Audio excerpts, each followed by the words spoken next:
This corner of my frame is always dark because this thing is my monitor and it covers the sun from the window. So I will try to fix it with a candle. I really like these beeswax candles. Okay. It's still dark, but now we have a candle. One day I will learn how to make a beautiful frame.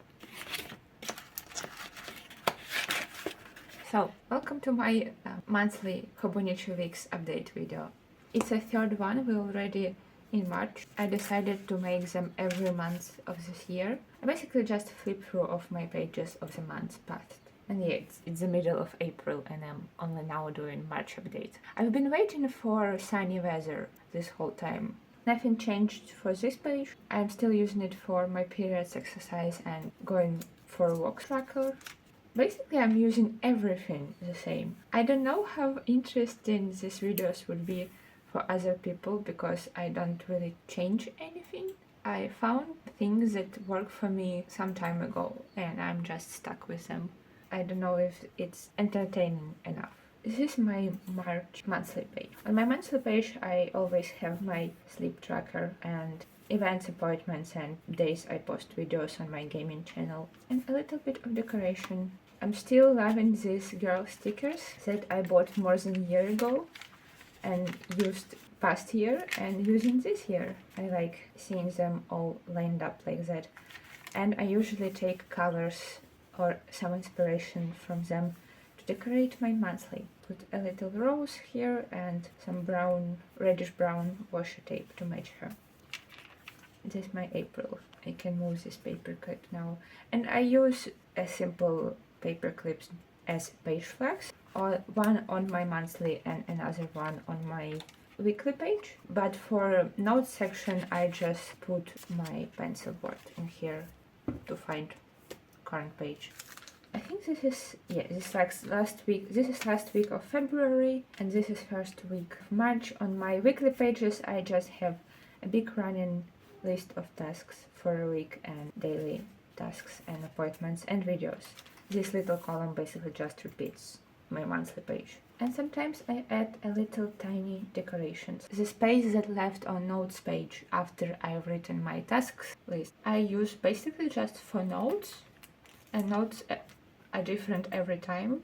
It could be a tracker of some sort, a goals list, or just literally some random notes. These weeks usually look pretty similar to one another. On this week I saw first spring flowers. I don't know what they called in English, but they blew and really small and usually grow in forests. But often people take them from forest and plant them in their yards, and now they grow in the yards every year. Where I live, they are the first flower that blooms in the spring. So I drew them on the week I saw them for the first time. And this week I decided to do my breakfast. This is supposed to be this cup and a bowl with some oatmeal and banana on a silver, very reflective tray. And I never in my life drew anything reflective. I'm not good at drawing, I just like drawing. This is my very first attempt at drawing anything reflective. It looks both cute and awful.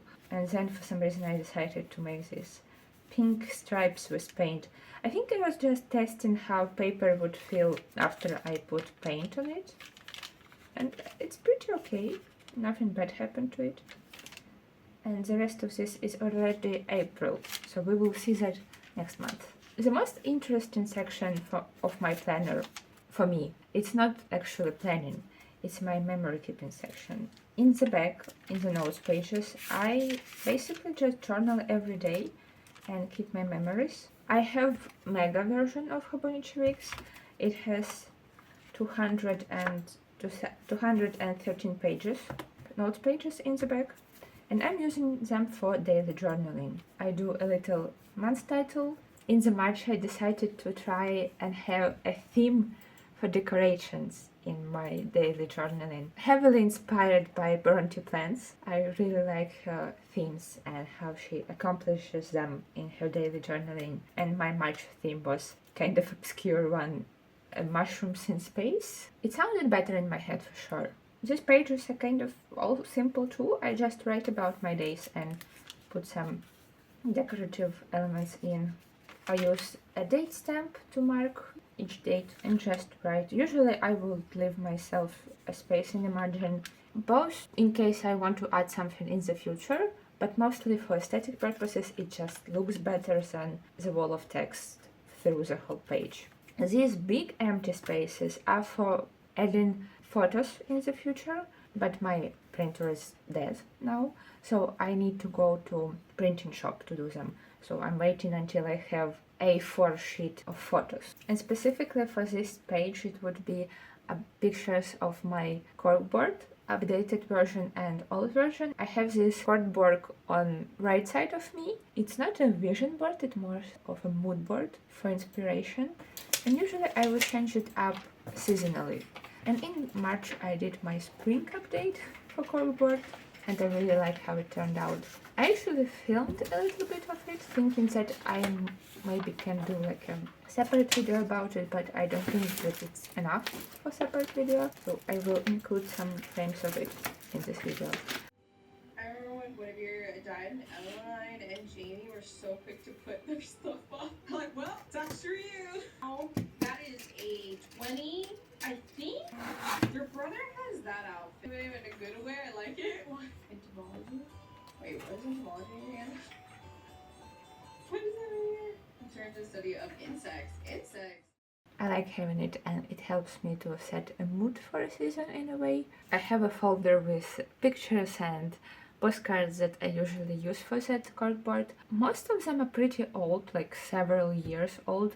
I don't think I printed anything new for it for a while, but somehow I keep finding new combinations of that same set of pictures. My friends constantly add into that collection of pictures with postcards that they gifted, and I do really enjoy the creative process of rearranging it and thinking of a general theme for it.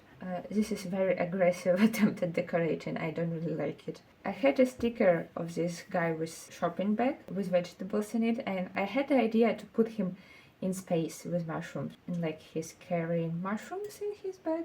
I don't know. It was fun to do, and that's what matters. We do it for fun. Some just pieces of tea packaging. I like this collage a lot more than previous one. It's much simpler. Some of these decorations are just for decorations, like this collage in here, but often I would try to make something or find a sticker in my collection that in some way represents something that happened that day, or I thought about that day, will have some connection to the day I'm writing about, so when I'm flipping through, the stickers can remind me of things that happened on those days. Obviously, pictures will do that a lot better, but in general, I like to decorate in relation to what I'm writing about. I remember that I wanted to write something on this black blob with white pen, and that's why it has very specific shape, because very specific letters supposed to go in here, but now I don't remember what was I supposed to write in here, so it just stayed as a black blob. I'm just hoping that one day I will remember. And this is April, and April theme is kind of reminiscent of March 1. In April I'm doing clocks in nature, both to continue with those slightly obscure themes, but also because I have this washi tape with just clocks on it, and I had it for so long and I'm barely using it, so I want to literally force myself to use it. I think this themes idea also can be a good way to, I feel like force is a very brutal way to say it. Encourage yourself to use some of your stationery that you're not really using as much as you would like to. Yeah, I think it's all for March update. Also in terms of thickness or fluffing up, it's definitely getting bigger, but I also have paper clips in it. I think they contributing too. It's still pretty comfortable to write in, but we only like 3 months, for me, 3.5 months in. Okay, I see you in May.